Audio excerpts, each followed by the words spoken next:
Hi everyone, how are you all doing today? I hope you're all doing well. Thanks a lot for being a part of this IT compliance webinar series. Today is day 2 of the series and we'll be talking about complying with the Health Insurance Portability and Accountability Act, or HIPAA. Yesterday on day 1, if you had joined us, we discussed how you can implement security monitoring to comply with the PCI DSS. Now, the PCI DSS is an information security standard for organizations that handle branded credit cards. It is administered by the Payment Card Industry Security Standards Council, and it puts controls in place to reduce credit card fraud. Yesterday, we looked into some details of Requirement 10 and Requirement 11.5 of the PCI DSS. We saw that it's important to implement a log management and monitoring process, and at the same time, we also need an effective change detection mechanism. So that was yesterday. Today on day 2, we'll be talking about the HIPAA. HIPAA compliance is extremely important for healthcare organizations. The healthcare industry is increasingly adopting new technologies to give the best care possible to patients. And while this is definitely good, it also increases numerous vulnerable loopholes that hackers can exploit. We will talk about some of these new technologies and the risks they pose in a while. Hackers know that a single patient's healthcare record can fetch up to $1,000 on the dark web. To protect the privacy of patients, to ensure the security of the organization, and to avoid unnecessary penalties, it's important that healthcare providers comply with HIPAA. Of course, compliance with HIPAA doesn't mean that you're 100% secure or that you're ensuring 100% privacy for your patients. But it will make a huge difference. It is the absolute bare minimum of what you need to do. In just a while, we'll discuss the cybersecurity risks that are lurking around in the healthcare industry and what we can do to protect against these risks. This webinar will hopefully be valuable for IT professionals working in the healthcare industry. At the same time, other IT professionals can also find it quite useful. Now, I would like to take some time, maybe about 10 to 15 seconds for an audio video check. If you can hear me loud and clear, and if you can see my screen, please send me a hi or hello message on chat. I'd like to fix any technical issues before we get started. So I'm just looking for a few confirmations right now. Oh, great. I've got a few confirmations. Thank you so much. Thanks a lot for confirming. Great. Thank you. Before we get started, a little about myself. My name is Ram Vaidyanathan, and I'm a cybersecurity analyst at ManageEngine. I've been with ManageEngine for close to 6 years now. As part of my role, I research about the latest cybersecurity attacks that have afflicted companies around the world and the new tools that cybercriminals are using to get their hands on the sensitive information that organizations hold. I'm especially interested about ways in which healthcare organizations can protect themselves.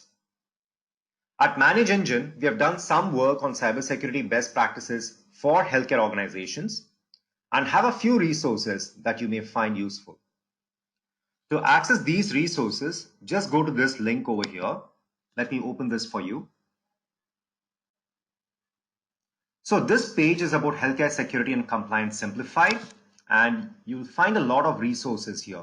You'll find a lot of content on this web page here. And I'd like to point you out to this particular page, resources up top. And if you go into this page, you'll see a lot of resources geared towards IT security and compliance professionals working in healthcare organizations. Now, I'd like to point out 2 resources to you, which I think you'll find useful. One is an ebook. It's an ebook on IT security hardening at healthcare organizations. In this ebook, we develop a 1-page strategy plan that you can use at your company. So you can access this ebook at your convenience. And the other resource that I would like to point out is this, interactive use cases. So on this page, we go over 6 different real-life examples of cyber attacks that have happened at healthcare organizations. And we also look at ways in which you can protect yourself from these different cyber attacks. So I think this is something that you might find useful, and you can access it at your convenience. So you can just navigate through the different scenarios of cyber attacks and see if you find this useful. Anyways, let's go back into the presentation now.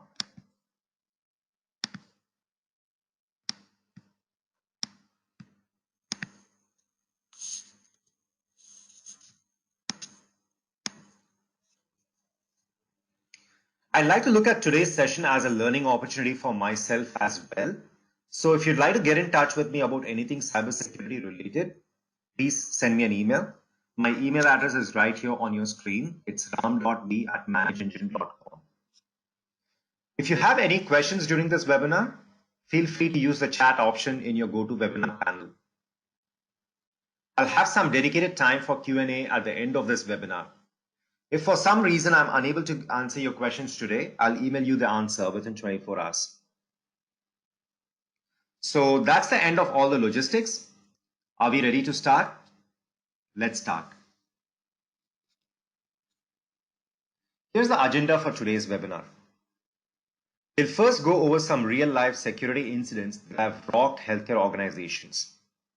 We'll then see why cyber attacks are so very common in healthcare, the evolving threat landscape in the healthcare sector, and what makes this industry lucrative for cyber criminals. Now that would be the perfect time to make a strong case for HIPAA compliance. What exactly is HIPAA and what are its main requirements? It turns out there are two main rules when it comes to the HIPAA, the security rule and the privacy rule. And then in 2013, the omnibus rule was also added into the act. We'll soon see what each of these entail. We'll go over particular articles of the HIPAA, understand what they mean and what we can do to adhere to the particular requirement. Finally, we'll see how doing all of this helps us secure electronic protected health information, or EPHI. The world is going through a health pandemic right now, and many people are working from home. While medical staff are working very hard to protect patients, cyber criminals are continuing to wage their attacks. Just take a look at this slide here.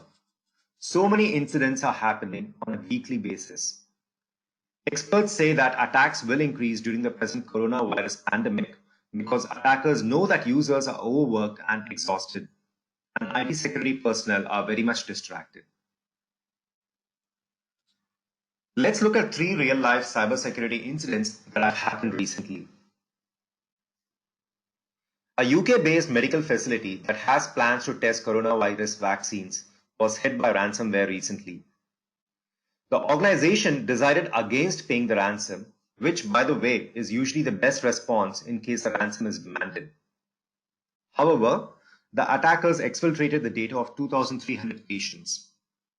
This included data from medical questionnaires and also passport details. And this sensitive information was published on the dark web. Attacks can happen from the inside as well, as this second case will illustrate. A particular organization, they were in the business of processing health insurance claims. A customer service representative of this company discovered a big weakness. He found that he could easily retrieve the names of medical care providers who rarely file claims. So he identified specific hospitals and clinics that never filed a claim. He submitted false claims on their names and changed their addresses to his own. Now, this actually went undetected for 6 long months. During this time, he pocketed $20 million in payouts. So obviously, what did he do in the back end? He was able to access a particularly sensitive database that stored client addresses and modified them with malicious intent. And his organization did not detect it for a long time. And then listen to this case. This happened just about 2.5 weeks ago, and it actually hit the US Health and Human Services Department, or HHS.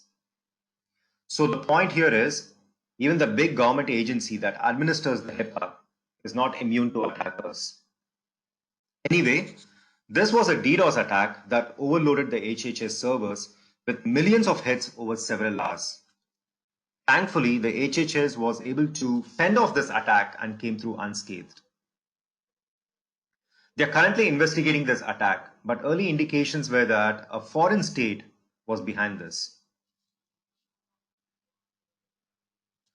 Just like these three incidents, multiple things can go wrong, especially since a hospital is a very complex environment. Can you imagine any of these things happening and what that would mean? What if a ransomware hit a plastic surgeon's clinic and ransom was demanded from the patients directly? What if a celebrity undergoes treatment for HIV? What if this information was leaked and posted online? And what about a case of intellectual property theft when a healthcare organization is involved in breakthrough research? What if this research was stolen and sold to a foreign company? Just as these examples have highlighted, there can be numerous types of bad actors who perpetrate cyber attacks. Here are just 4 of these types of bad actors. We can have accidental disclosures. Now, this is self-explanatory. And really, if you really think about it, it's not really a bad actor at work. It's just an accidental disclosure. Think of an email with sensitive information being inadvertently sent to the wrong recipient. Then there's insider curiosity. Here, the malicious insider does have authorized access to the sensitive information, but they use it for the wrong purposes. For example, a nurse could use their privileged access to check the radiology reports and keep a tab on the health of a patient they know from their personal life.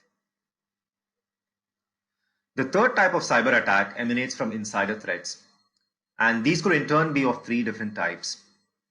We can have IT sabotage, identity fraud, and intellectual property theft.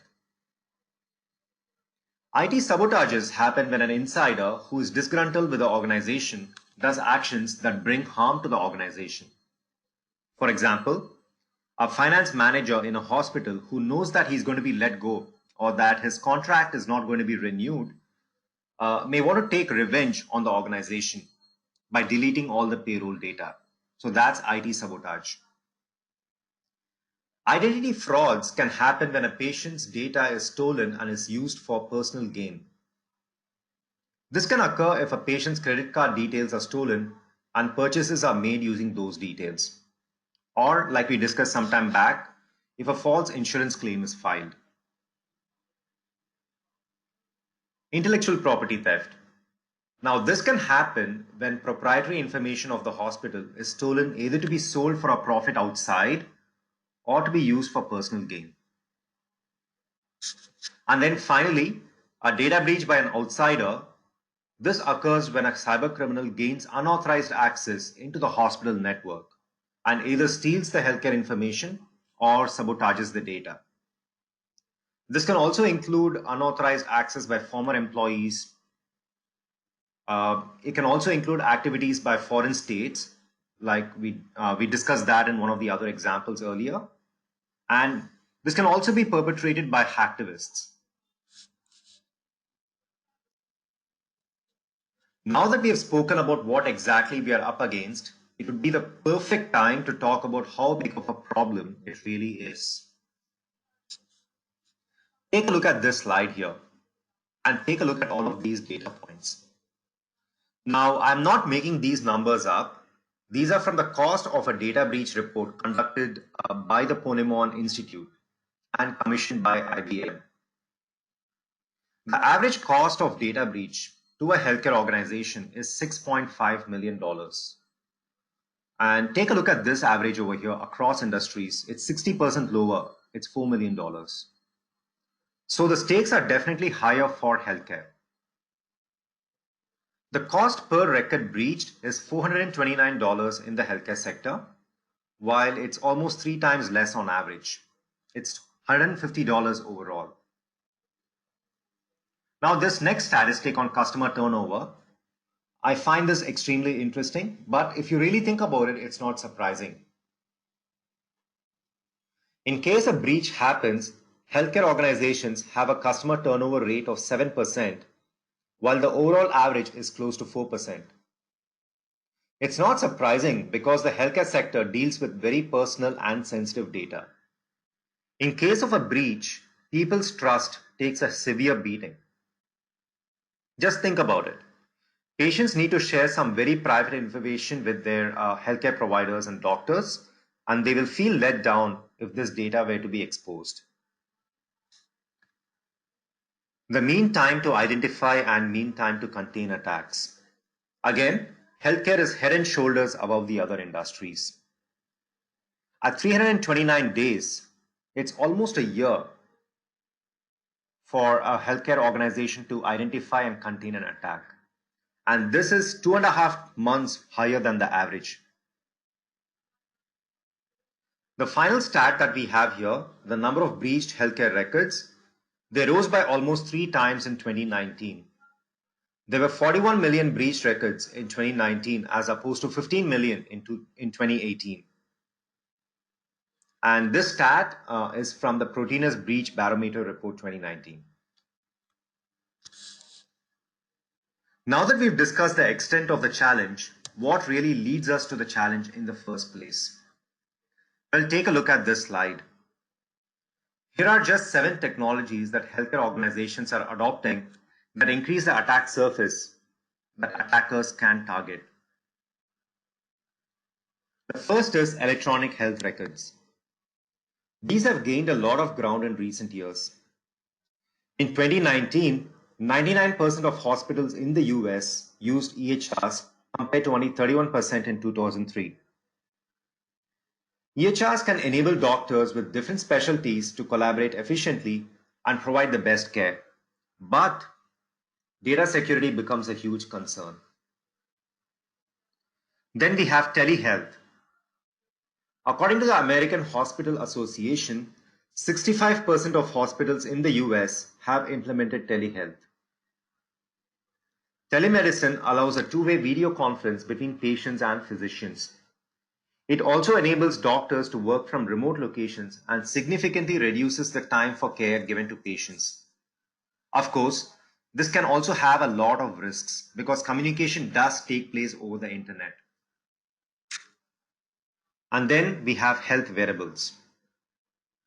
These are not just fitness trackers anymore, but they have now become a real-time health monitors. This technology facilitates doctors to diagnose ailments early, and that too from remote locations.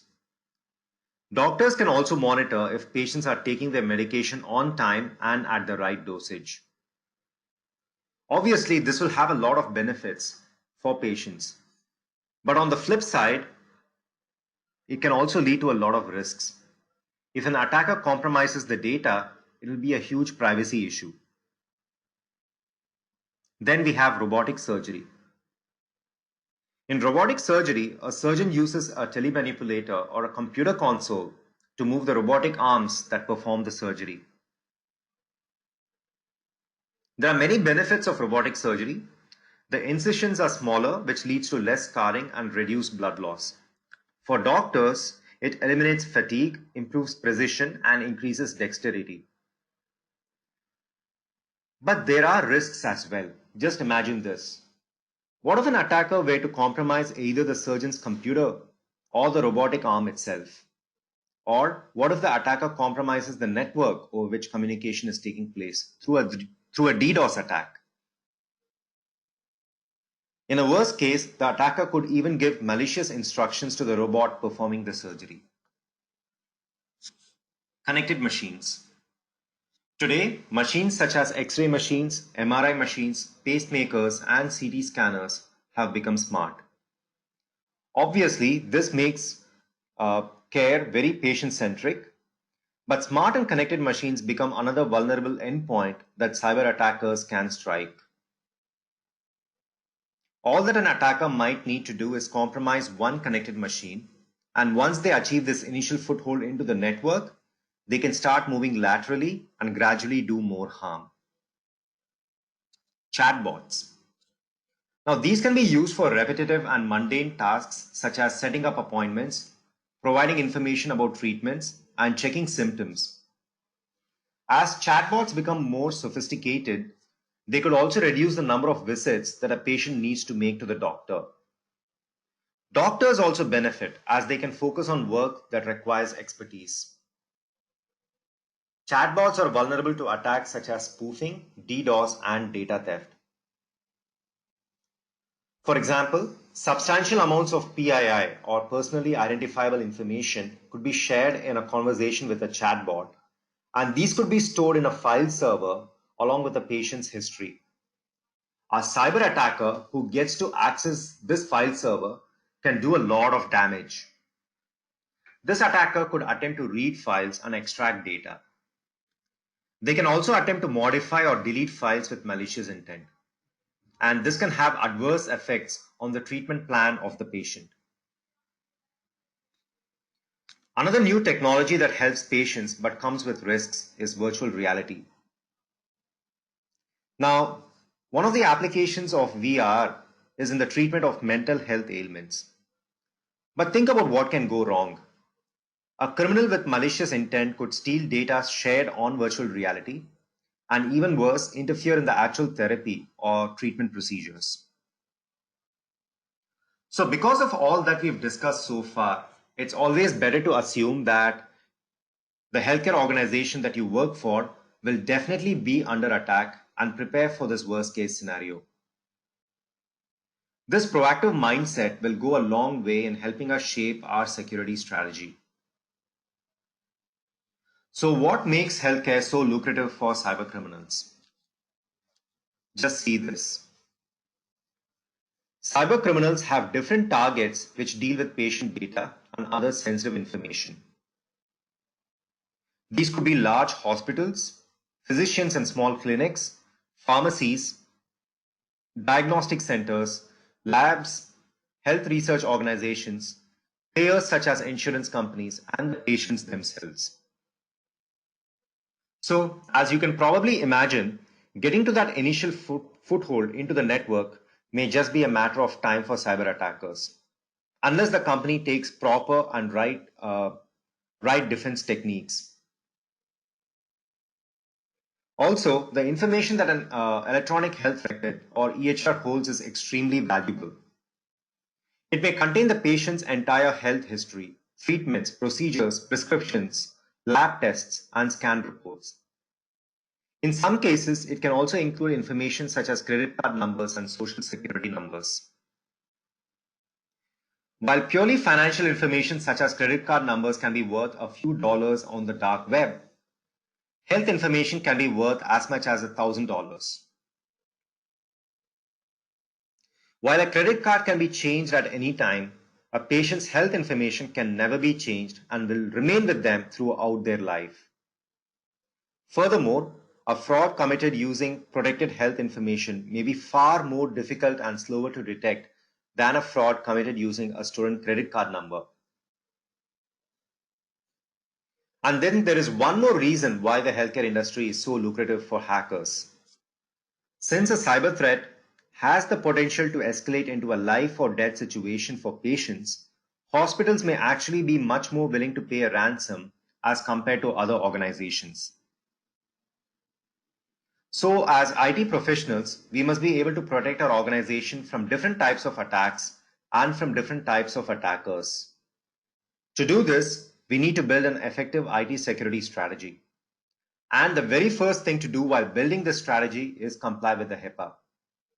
That is the bare minimum of what you need to do. The HIPAA applies to all organizations that deal with an electronic healthcare transaction. These organizations are called covered entities. It also applies to business associates or vendors that provide services to the covered entities.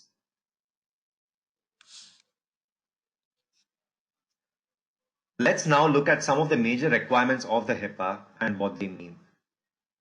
Take a look at this. Rule 164.306. It says, organizations should ensure the confidentiality, integrity, and availability of all ePHI the covered entity or business associate creates, receives, maintains, or transmits. This means that healthcare providers must ensure that ePHI does not fall into the wrong hands. They must also ensure that ePHI contains the accurate information at all times, and it must be readily available.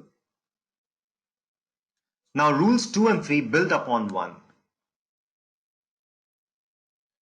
Organizations must protect against any anticipated threats or hazards to the security of this information. Also, organizations must ensure that information is not used for unauthorized purposes. Rule E tells us the importance of continuous review and improvement. We cannot at any point claim that we have attained compliance and we don't need to do anything anymore. To be compliant is a continuous thing. We need to keep improving over time. Therefore, a review of the security posture is necessary at regular intervals. That is what Rule E tells us. Then we go on to Rule 164.308. These are the administrative safeguards. Just read this 1(2)(a) over here. Organizations must conduct an accurate and thorough assessment of the potential risks and vulnerabilities to the confidentiality, integrity, and availability of ePHI. This means that apart from taking measures of protecting sensitive data, healthcare providers must also have a formal and structured procedure for performing a risk analysis of all their data assets. Using this risk analysis, they need to reduce the risks to a reasonable level. That is what 1(2)(b) tells us. 1(2)(d) says that it's critical to regularly review records of information system activity such as audit logs, access reports, and security incident tracking reports. In Rule 3, as you can see, identity and access management is stressed upon. Organizations should ensure that all employees have the appropriate access to ePHI. The employees should not have too much access and become overprivileged users. So it's important least privilege and zero trust environments are maintained in the organization. People who don't need access to sensitive information to get their job done should not have access.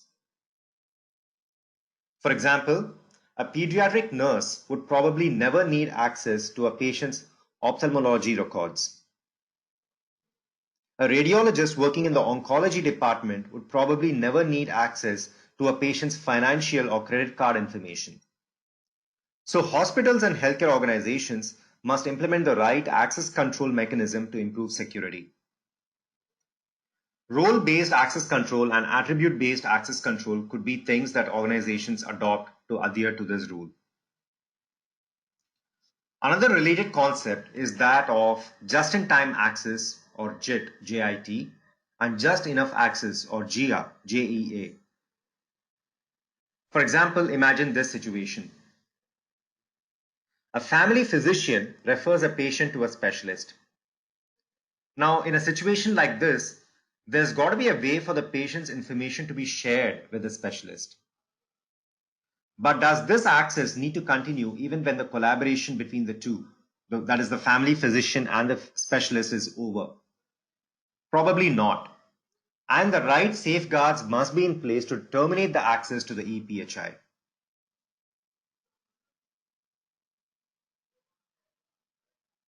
This is exactly what this rule over here, 3(2)(c) tells us. Terminating access to ePHI when the employment of or other arrangement with a workforce member ends. This rule here, 5(2)(b), tells us the importance of defending against malware and ransomware. This means that we need to have intuitive and powerful reports that enable us to review and make decisions. But waiting to run a report is not always wise. When a ransomware strikes, we probably need an alert that will notify us in real time. Furthermore, we may wish to have an automated response to take care of the situation right then and there. Take a look at 5(2)(c) now.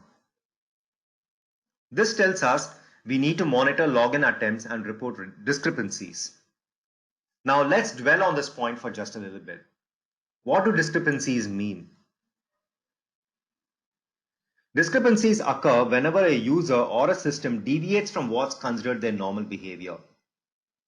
This point asks us to monitor login attempts.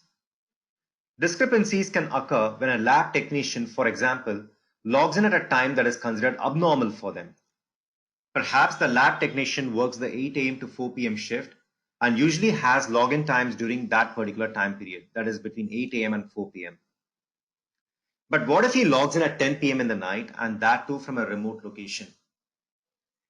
Both of these actions, the abnormal login time and the abnormal logon location, are discrepancies, and we need to track that. 52D tells us the importance of password management. You'd be surprised to know how many healthcare organizations are compromised just because users have weak passwords that can be breached by brute force or password spray attacks. So it's extremely important for healthcare organizations, or for that matter any organization, to have policies in place for changing passwords at regular intervals. They also need to implement multi-factor authentication in their companies. And they need to set standard policies for password complexity. That's what 52D tells us to do. Rule 6.2 recommends that we respond to suspected or known security incidents and mitigate them to the extent possible. One way to adhere to this is by making sure that your security solution has built-in threat intelligence modules that will alert you whenever an indicator of compromise is detected. The technical safeguards here in 164.312 goes to even more depth about what we have already discussed. We need the right solutions in place to ensure high levels of identity and access management. We need a mechanism to map identities of users and systems so that actions across different devices can be tracked. This is why you need a correlation engine in your security solution. A correlation engine would enable you to track actions over time across your network environment. Many a time, what happens is a particular action A is harmless all by itself. But action A followed by action B and then followed by action C and then by action D gives us the full picture, and the full picture can indicate an attack. Let's take an example. A medical intern logs on to the network at 11 a.m. 5 minutes after log on, she accesses a critical finance database. For the next 10 minutes, she runs numerous queries on the database. She then downloads some important data onto a USB.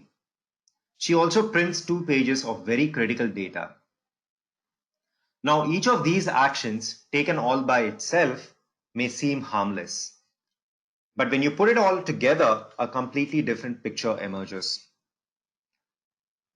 For tracking something like this and to use the correlation engine, you'd need to assign a unique name or number or some sort of a mechanism for identifying and tracking user identities.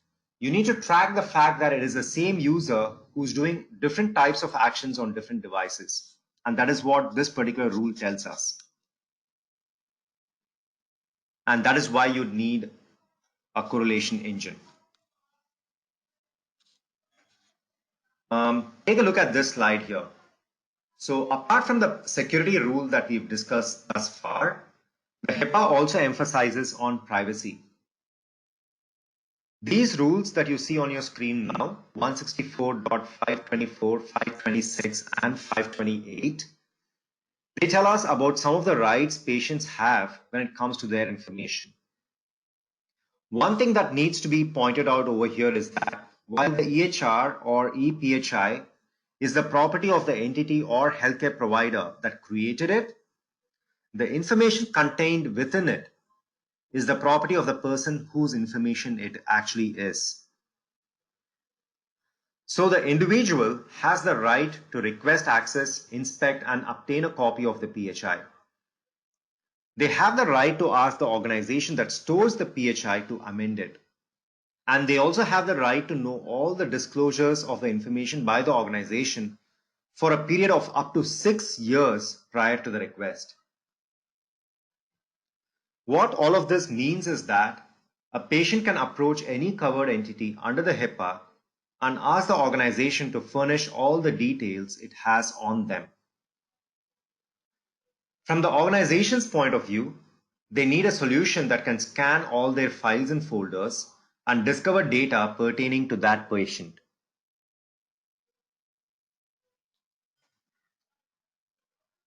Let's now take a look at the omnibus rule.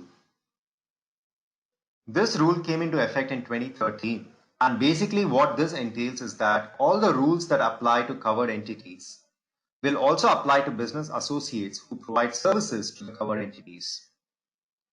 The covered entity and the business associate need to have a business associate agreement in place. For example, a telehealth solution provider needs to have a business associate agreement in place with a hospital. I must, however, mention that at the current time, this rule has been relaxed somewhat because of the COVID-19 pandemic.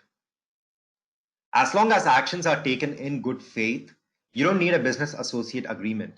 But this is only for the current time.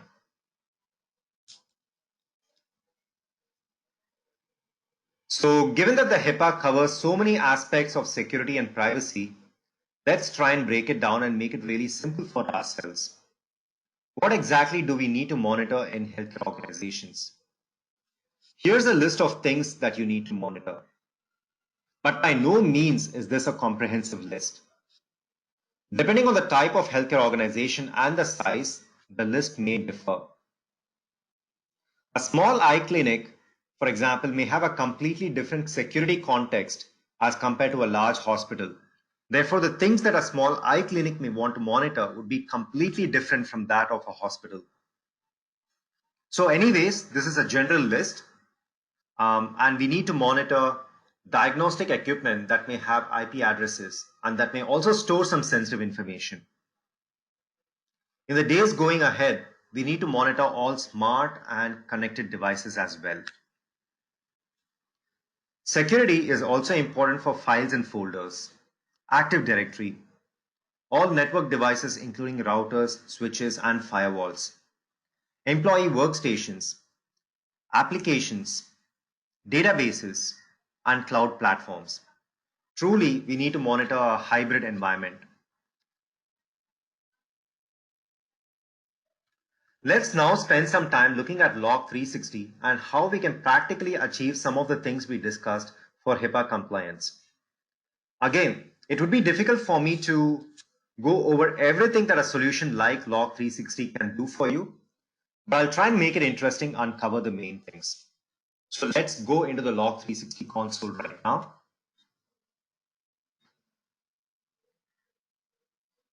Let me just quickly log on.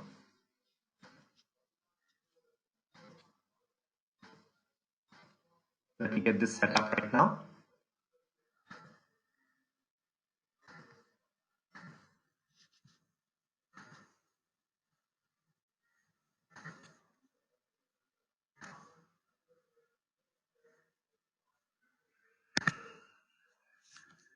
Okay, so this is the dashboard of Log 360. And as you can see over here, Log 360 is a combination of different modules. One of the most important things that you need to do is manage groups in Active Directory. Using the AD Manager Plus module of Log 360, this is exactly what you can do. So let's quickly go into the AD Manager Plus module of Log 360. So here in AD Manager Plus, if you go into reports, and here you have users in groups. The benefit of using this particular report is that you get to see what users have access to what groups by running some powerful reports. And these reports will also give you all the information about nested group memberships. So here what you're doing is you need to select the groups and hit generate. So I've already selected all the groups, and once you hit generate, you'll get a list of all the users in those groups. And here you have two different users as an example. And you can check if these users have the right level of access privileges. So these two users, you can see that they are a member of these groups here. And you can check if these users are supposed to be a member of these groups. So you can make sure that your users have the right level of access. In case a user in your organization is part of a group that they are not supposed to be a part of, you can see it right over here. And then you can take actions to revoke that access. Another thing that you can do with the AD Manager Plus module is manage permissions. So let me take a moment to show you what I mean.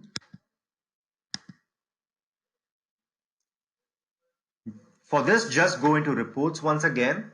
And here you have NTFS reports. Go into folders accessible by accounts. And here on this page, you can choose any account in your Active Directory. If you want, you can choose all the accounts. Here we've got 2 accounts and we've chosen both. So you can choose any account in your Active Directory, specify the server in which you want to check. And again, you can choose multiple servers if you have that.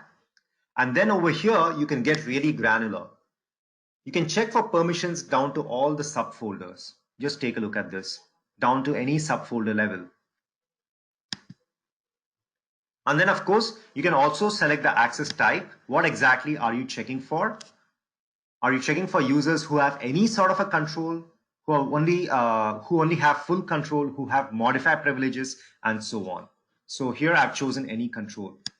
And as soon as you generate, this is going to give you a list of all the accounts in your Active Directory, and it's going to give you all their permission levels. And using this report, you can see if specific users have access permissions in your environment. So what we have just seen are some powerful and intuitive reports about the status of your group access and permissions. But how about detecting malicious activity? What if new members are added to groups? What if permissions change? You need to get alerts about this. We already saw how HIPAA requires us to take the necessary action, review audit logs, and take steps to protect against cyber attackers. One way cyber attackers compromise data is they lurk around in the network and gradually increase their privileges. For auditing all the changes that happen in your Active Directory, you can put the AD Audit Plus module of Log 360 to good use. So here's the AD Audit Plus module of Log 360. Let's see how you can look for a privilege escalation by being added to a very sensitive group. So for this, just go to Reports.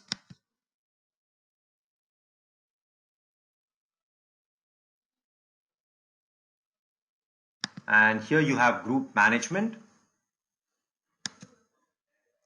Recently added members to security groups. And here in this report, for a period of your choice, in this case the last 30 days, you can see all the users who have been added to security groups. Just take a look at this. You get all of this information about users added to security groups. Not just this, you can also set up alerts. You can be notified whenever a user is added to a particularly sensitive group. So to set up an alert, all that you're doing is you need to go into alerts and you can set up an alert over here. You just give a name for the alert, you give a description. You can set the severity level. This is completely up to you. And you start monitoring for specific things that happen in your Active Directory. And you can get alerted by email or SMS. The other thing that you can do with AD Audit Plus is audit permissions. So let's do that. I'll just show you how that is done. So over here, let's go into permission changes, domain level permission changes. So in this report, you can see you can check if any user, if their permission levels have changed in the period of your choice. So again, the last 30 days, You also get to see in this report things like whose permission was changed, who changed the permission, and when was the permission changed. And you also get to see what exactly was changed. These are very important questions for a root cause analysis.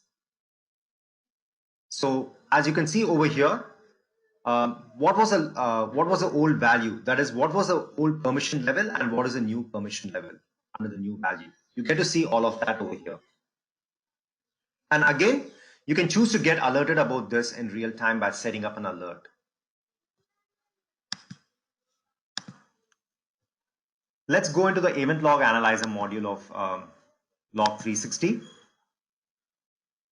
So with the event log analyzer module, you get to audit all of your network devices, including routers, switches, and firewalls. You can also audit your databases and custom applications. So if you store your sensitive healthcare information in databases and that is being accessed by different users, you can get alerted about it. You can do correlation across multiple actions performed by your users as well. You also have a threat intelligence feature in Event Log Analyzer that lets you know if you're under attack from any known threats. But what I'd like to show you is you can do a forensic analysis using this solution. You can search for logs and use the elastic search function to do just this. So let's quickly go into that. And here I'm just searching for logs. This is a general search. And as you can see, I have close to 148,000 different logs over here. These are all the logs that are there in Event Log Analyzer at the present time. And as you can see over here, you can do something called an elastic search. And by that, I mean a click-based search. So, for example, if you're looking for particular event IDs, you just click on that part of the report over here, and that brings up all the different event IDs that are there in Event Log Analyzer that are being tracked. And you can see that this particular event ID, that's got the highest number of count. There are close to 3,500 7036 event IDs. So you can keep drilling down and just go down to the particular incidents of interest to you in your for your environment. So you can do all of that using the Elasticsearch function of Event Log Analyzer. By doing this, you are actually zeroing in on the root cause of the problem. Now, the other thing that I would like to point out over here is something called User and Entity Behavior Analytics, or UEBA. So let's go into that right now. Remember, we spoke about the importance of detecting discrepancies and how HIPAA recommends that we do that. UEBA uses machine learning algorithms to do just this. So what this helps you do is establish a baseline of expected behavior for every user and system in your network. Now, you need to allow the solution to learn what's normal and what's not normal, and this might take about 2 weeks. But once this training period is over, you can look for anomalies in things like count, time, and pattern. For example, a user usually logs on between 8 a.m. and 4 p.m. every day. On one fine day, they log on late at night at 10 p.m. You need to detect this time anomaly and raise the user's risk score.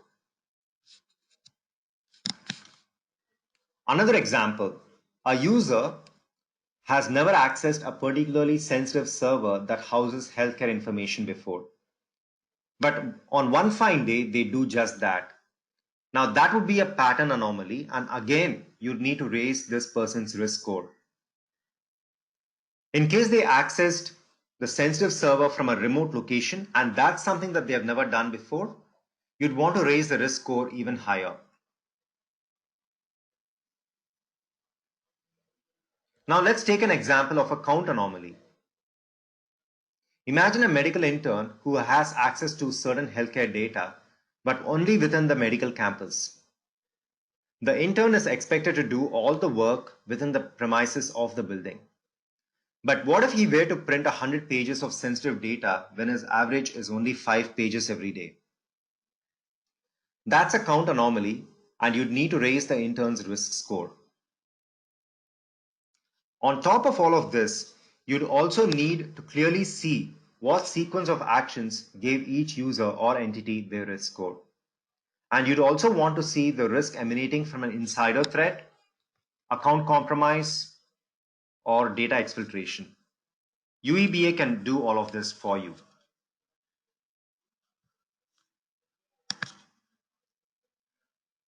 With the Data Security Plus module of Log 360, I'd like to mainly highlight that you can discover data in your different files and folders. To do this data discovery, you'd need to navigate to Risk Analysis up top. And here, if you go into Configuration, you notice that you have Discovery Policy Configuration. Using this, you can configure rules for discovery. The solution uses the format of regular expressions to look for specific data in your file servers and folders. Let's take a very simple example. Just see this. Credit card, Visa card. The solution will search for data that follows this specified format over here and lets you know where it exists. You can also create your own rules as well. So let's see how you can do that.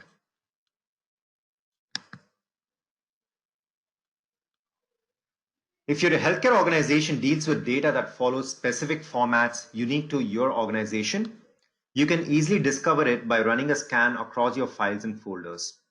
So all that you need to do is you need to configure the rules here. Once you get this done, you can get back to any individual who decides to exercise their right under the HIPAA and requests to see their information. The other thing that healthcare providers can do using the Data Security Plus module of Log 360 is protect against ransomware. So to protect against ransomware, you need to configure alerts using the Data Security Plus module. Just some time back, we discussed how ransomware can be a huge bane for many organizations. So to do this, all you need to do is go into File Audit up top.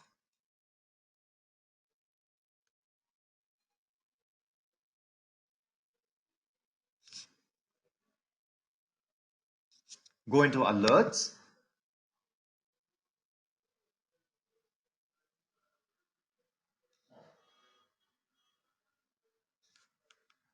And then New Alert Profile.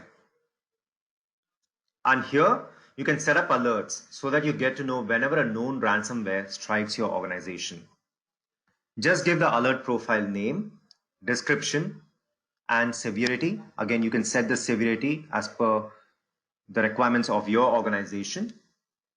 And under criteria, you're looking for known ransomware file types. Just choose file type in, go over here and choose ransomware encrypted files. And here's a list of all the known ransomware encrypted files. So you can actually choose all of these, just select all. And once that's done, once you've made the selection, you can just hit save and you can immediately start monitoring for ransomware in your organization. So that's pretty much it, what I wanted to cover today. I know there's been quite a lot of material to cover, so let's do a small summary. We first saw that numerous cyber attacks are happening in the healthcare sector. This risk is especially high during the current coronavirus pandemic. We then saw that healthcare is more at risk of attacks because of three main reasons. One, the adoption of new technologies that bring new vulnerabilities. Two, the complex environment of multiple entities and types of organizations. And three, the value the ePHI holds. Attackers can be of different types. There can be hackers, malicious insiders, and foreign states that perpetrate the crimes. IT security professionals must take necessary steps to protect their organizations, and HIPAA compliance is just the very first step. Once this stage was set, We saw some of the main requirements of the HIPAA's security, privacy, and omnibus rules. Then we looked at how Log360 can help you comply with HIPAA. Using a solution like Log360, you can implement an environment of least privilege. You can manage access permissions in Active Directory. You can audit whenever a user is added to a particularly sensitive group and get alerted about it in real time. You can also get alerted if a user's permission level changes. You can monitor all of your network devices, including routers, switches, and firewalls, and also perform a root cause analysis and forensic analysis. Using machine learning algorithms, you can also look for behavioral anomalies and take proactive action.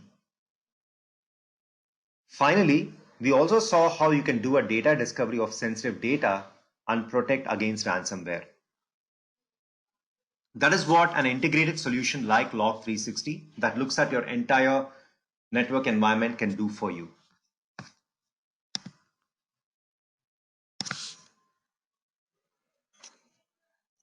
So that brings us to the end of this webinar. I hope that you found the webinar valuable and that you can implement at least one thing that you learned today. For any questions or feedback or just comments, please do email me. My name is Ram and here's my email address. It's ram.p@manageengine.com. Thanks a lot for being a part of this webinar today, and I hope to see you all again soon. Thank you so much.